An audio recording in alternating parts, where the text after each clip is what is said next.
integral of e power minus x power 3 dx from 0 to infinite can be seen from this infinite upper bound that this is an improper integral of the first kind.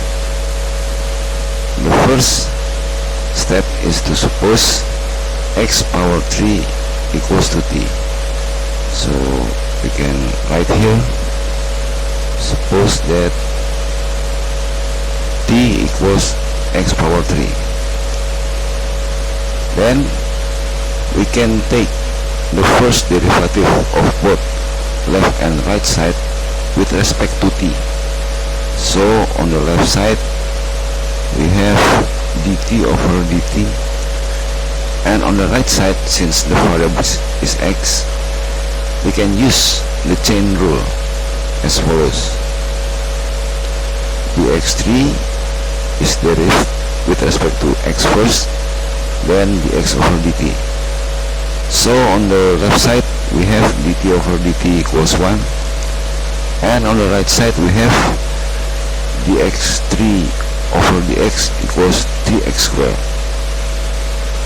From this result we have dx equals to dt over 3x power 2 or 3x squared. By using this, we can express x in terms of t like this one. dx equals 1 over 3 t power minus 2 over 3 dt.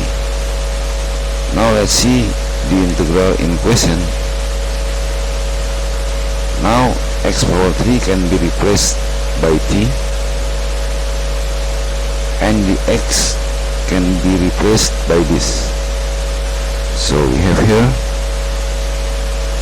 next is to rearrange this result. So we have 1 over 3 integral this t power minus 2 over 3 can be replaced by 1 over 3 minus 1. Now this is a gamma function, so we can write here 1 over 3 gamma function of 1 over 3. By using the property of the gamma function, this expression is equal to the gamma function of 4 over 3. So this is the result of the integral. So we can write here, this is the integral in question, and the result is the gamma function of 4 over 3, and when calculated its value is this one, 0.89338.